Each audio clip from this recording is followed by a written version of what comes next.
ಸನ್ಮಾನ್ಯ ವೀರಪ್ಪ ಮೊಯ್ಲಿ ಸಾಹೇಬ್ರವರು ಮತ್ತು ಕಾರ್ಕಳದ ಕ್ಷೇತ್ರದ ಶಾಸಕರಾದ ಸುನೀಲ್ ಅವರು ಮತ್ತು ನಮ್ಮ ಉದಯ್ ಕುಮಾರ್ ಶೆಟ್ಟಿಯವರು ಸೇರಿ ಒಂದು 6 ಕೋಟಿ ರೂಪಾಯಿನ ಅಂಬೇಡ್ಕರ್ ಭವನವನ್ನು ಉದ್ಘಾಟನೆ ಮಾಡಿಸಿದರೆ ಮುಖ್ಯಮಂತ್ರಿಗಳ ಕೈನಲ್ಲಿ. ಅದು ಹಿಂದೆ BJPಯವರಿದ್ದಾಗ ಮಂಜೂರು ಮಾಡಿದರು. ದುಡ್ಡು ಕೊಟ್ಟಿರಲಿಲ್ಲ, 75 ಲಕ್ಷ ಅಷ್ಟೇ ಕೊಟ್ಟಿದ್ದರು. ಆಮೇಲೆ ನಮ್ಮ ಜಿಲ್ಲಾ ಉಸ್ತುವಾರಿ ಸಚಿವರಾದಂಥ ಲಕ್ಷ್ಮೀ ಹೆಬ್ಬಾಳ್ಕರ್ ಅವರು, ಉದಯ್ ಕುಮಾರ್ ಶೆಟ್ಟಿಯವರು, ಸುನೀಲ್ ಅವರು ನನ್ನ ಮೇಲೆ ಒತ್ತಡ ತಂದು ಇನ್ನು ಬಾಕಿ ಎಲ್ಲ ಹಣವನ್ನು ಮಂಜೂರು ಮಾಡಿಸಿ ಇವತ್ತು ಸುಸಜ್ಜಿತವಾದಂಥ ಕಟ್ಟಡವನ್ನು ಅಂಬೇಡ್ಕರ್ ಹೆಸರಲ್ಲಿ ಮಾಡಿದ್ದಾರೆ. ಸೊ ಇದನ್ನು ನೋಡಿದಾಗ ಇಲ್ಲಿ ರಾಜಕೀಯ ಏನಿಲ್ಲ, ಡೆವಲಪ್ಮೆಂಟ್. ಸಿದ್ದರಾಮಯ್ಯನವರ ಸರ್ಕಾರ ಅಂದರೆ ಡೆವಲಪ್ಮೆಂಟ್ ಅನ್ನೋದು ಸಂದೇಶ. ಎರಡನೇದು, ಎಂಥ ಮಹಾನ್ ಜಿಲ್ಲೆ ಇದು. ಕುದುಮಲ ರಂಗರಾಯರು ಜನ್ಮ ಇದ್ದಂಥ ಜಿಲ್ಲೆ. ಅವ್ರು ಏನು ಹೇಳಿದರು? ದಲಿತರು ನಡೆದಾಡುವ ದಾರಿಯಿಂದ ಅವರ ಪಾದದ ಧೂಳಿ ನನ್ನ ಮೇಲೆ ಬಿದ್ದರೆ ನನ್ನ ಜೀವನ ಸಾರ್ಥಕ ಆಯಿತು ಅಂತ ಹೇಳಿದ್ರು. What A great personality. ಅದನ್ನು ಹೇಳಿದರು.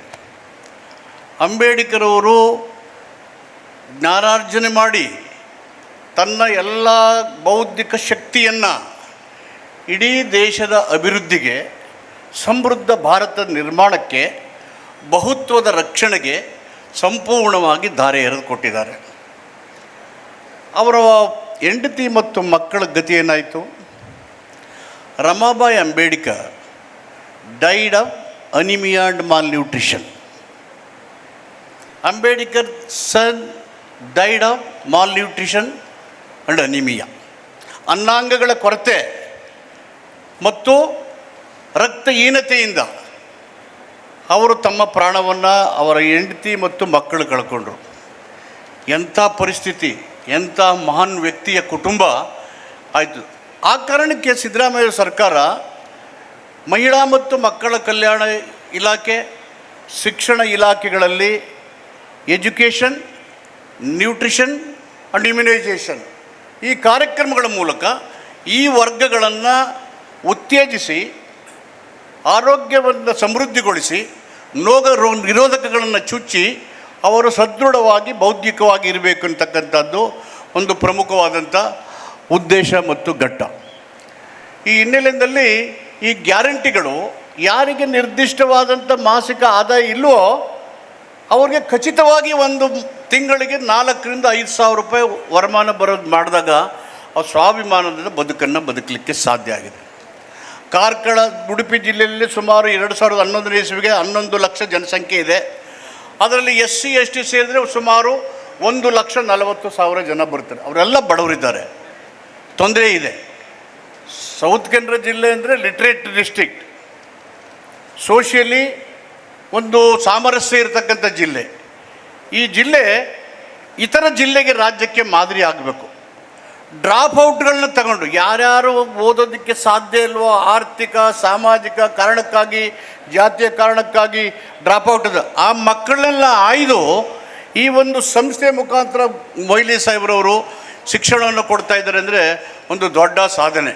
ಈ ಎಲ್ಲ ಹಿನ್ನೆಲೆಯಲ್ಲಿ ಏನು ಇವತ್ತು ಈ ಕಾರ್ಯಕ್ರಮ ನಡೀತಾ ಇದೆ, ಅದು ಒಂದು ಬುದ್ಧಿ ಅಂದರೆ ಎಲ್ರಿಗೂ ಒಂದೇ ಇರುತ್ತೆ. IQ 75 ಇರುತ್ತೆ ಎಲ್ಲರಿಗೂ. ಅದು ಹೇಗೆ ಅವ್ರ ಸನ್ನಿವೇಶ, ಅವಕಾಶಗಳು, ಅವ್ರಿಗೆ ಪ್ರೇರಣೆ, ಪ್ರೋತ್ಸಾಹ ಸಿಗುತ್ತೋ ಅದರ ಆಧಾರದ ಮೇಲೆ ಮಕ್ಕಳು ತಾವು ಬೆಳೀತಾರೆ.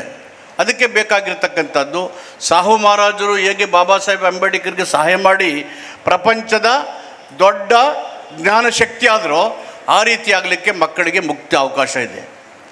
ಪೇಪರು ಹಂಚ್ತಾ ಇದ್ದವರು ಜಡ್ಜ್ ಆಗಿದ್ದಾರೆ. ಮೊನ್ನೆ ಪೇಪರ್ ಹಂಚ್ತಾ ಇದ್ದವರು ಜಡ್ಜ್ ಆಗಿದ್ದಾರೆ, ಪೇಪರಲ್ಲಿ ವರದಿಯಾಗಿದೆ. ಕೃಷಿ ಕಾರ್ಮಿಕರು, ಕೂಲಿ ಕೆಲಸ ಮಾಡೋ ಹೆಣ್ಣುಮಗಳು 9 ಡಿಗ್ರಿಗಳನ್ನು ಪಡೆದು ಜಡ್ಜ್ ಆಗಿದ್ದಾರೆ. ಸೊ ಯಾರ ಸಾಮರ್ಥ್ಯ ಹೇಗಿದೆ ಅನ್ನೋದು ಗೊತ್ತಿಲ್ಲ, ಆದರೆ ಅವಕಾಶಗಳನ್ನು ಕೊಡಬೇಕು. ಆ ಕಾರಣಕ್ಕೆ ಸಿದ್ದರಾಮಯ್ಯರ ನೇತೃತ್ವದ ಸರ್ಕಾರ ಶಿಕ್ಷಣ, ಆರೋಗ್ಯ, ಸಾಮಾಜಿಕ ನ್ಯಾಯ, ಸಂವಿಧಾನಕ್ಕೆ ಪೂರಕವಾಗಿ ಕೆಲಸ ಮಾಡ್ತಾ ಇವತ್ತು ಬಂದಿದೆ. ವೀರಪ್ಪ ಮೊಯ್ಲಿ ಸಾಹೇಬರು ಹೋರಾಟಗಳಿಂದ ಬಂದವರು, ಜಾತಿಯ ಬೆಂಬಲ ಇಲ್ಲದೇ ರಾಜಕೀಯ ಅಧಿಕಾರ ಪಡೆದವರು. ಸಿದ್ದರಾಮಯ್ಯನವರು ರೈತ ಹೋರಾಟದಿಂದ ಬಂದವರು, ಅಲ್ಲಿ ಜಾತಿ ಇರಲಿಲ್ಲ. ಅದಕ್ಕೆ ಬಾಬಾ ಸಾಹೇಬ್ ಅಂಬೇಡ್ಕರ್ ವರ್ಲ್ಡ್ ಫ್ರಾಂಚೈಸ್ ಕೊಟ್ಟಾಗ ಖುಷಿಯಾಗಿದ್ದರು. ಆಚಾರ್ಯ ಕೃಪಲಾನಿ ಅವರು ಕೇಳ್ತಾ ಇದ್ರು, ಏನು ಖುಷಿಯಾಗಿದ್ರಿ ಇಷ್ಟು ಅಂತ. ನೋಡಿ, ಇಲ್ಲಿ ತನಕ ರಾಜ ಅರಮನೆಯಲ್ಲಿ ಹುಟ್ತಿದ್ದ, ಇನ್ಮೇಲೆ ಮತಗಟ್ಟೆಯಲ್ಲಿ ಹುಡ್ತಾನೆ ಅಂಥೇಳಿ. ಆಚಾರ್ಯ ಕೃಪನ್ ನಿಮಗೆಲ್ಲ ಭ್ರಮೆ, ಈ ಎಲ್ಲ ಓಟ್ಗಳನ್ನು ದುಡ್ಡು ಕೊಟ್ಟು ಖರೀದಿ ಮಾಡಿಬಿಡ್ತೀವಿ ನಾವು ಅಂತ ಹೇಳಿದ ಮೇಲೆ ವಾಪಸ್ ಅಂಬೇಡ್ಕರ್ ಅವ್ರಿಗೆ ಹೇಳಿದ್ರು, ನೀವು ಮತದಾರರನ್ನು ಹಣ ಕೊಟ್ಟು ಖರೀದಿ ಮಾಡಿದ್ರೆ ನಿಮ್ಮಂಥ ಭಿಕ್ಷುಕ ಪ್ರಪಂಚದಲ್ಲಿ ಯಾರೂ ಇಲ್ಲ ಅಂತ ಹೇಳ್ತಾರೆ. ಮತಗಳು ಹಣಕ್ಕೆ ಹಂಚಿಕೆ ಆಗದೆ ನೋಡಿಕೊಳ್ಳದೆ ಪ್ರಜಾಪ್ರಭುತ್ವದ ಮಹತ್ತರವಾದಂಥ ಅತರ. ಸಂವಿಧಾನಬದ್ಧ ಸಂಸ್ಥೆಗಳು ಚುನಾವಣೆಗಳನ್ನು ನಿಯಂತ್ರಣ ಮಾಡಿದ ರೀತಿಯಲ್ಲಿ ಜನರು ಎಚ್ಚರಿಕೆ ವಹಿಸಬೇಕು.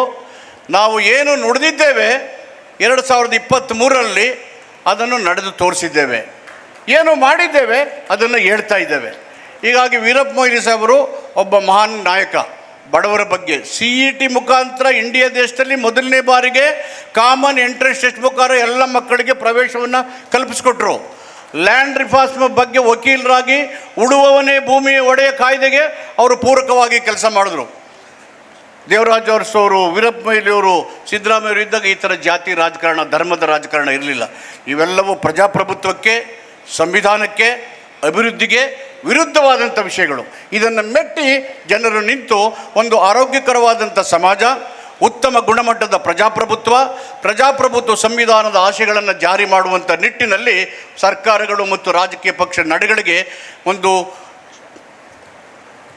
ತಡೆಯನ್ನು ಒಡ್ಡಲಿಕ್ಕೆ ಜನರು ಜಾಗೃತಿ ಆಗಬೇಕು. ಮೈ ವೋಟ್ ಮೈ ರೈಟ್, ಇದನ್ನು ತಪ್ಪದೇ ಎಕ್ಸೈಸ್ ಮಾಡಬೇಕು ಅಂತ ಹೇಳಿ ಈ ಒಂದು ಮಹತ್ತರವಾದಂಥ ಕಾರ್ಯಕ್ರಮದಲ್ಲಿ ನಾನು ಭಾಗಿಯಾಗುವಂತೆ ವೀರಪ್ಪ ಮೊಯ್ಲಿ ಸಾಹೇಬರು, ಸುನೀಲ್ ರವರು, ಉದಯ್ ಕುಮಾರ್ ಶೆಟ್ಟಿ ಅವರು, ನಮ್ಮ ಪಕ್ಷದ ಇತರ ಮುಖಂಡರೆಲ್ಲ ಆಹ್ವಾನ ಕೊಟ್ಟಿದ್ದಕ್ಕೆ ಅವರಿಗೆ ಧನ್ಯವಾದಗಳನ್ನು ಹೇಳಿ ನನ್ನ ಮಾತನ್ನು ಕೇಳಿ ತಮಗಳಿಗೂ ವಂದನೆಗೆ ಹೇಳಿ ನನ್ನ ಮಾತನ್ನು ಮುಕ್ತಾಯ ಮಾಡ್ತಾನೆ. ನಮಸ್ಕಾರ.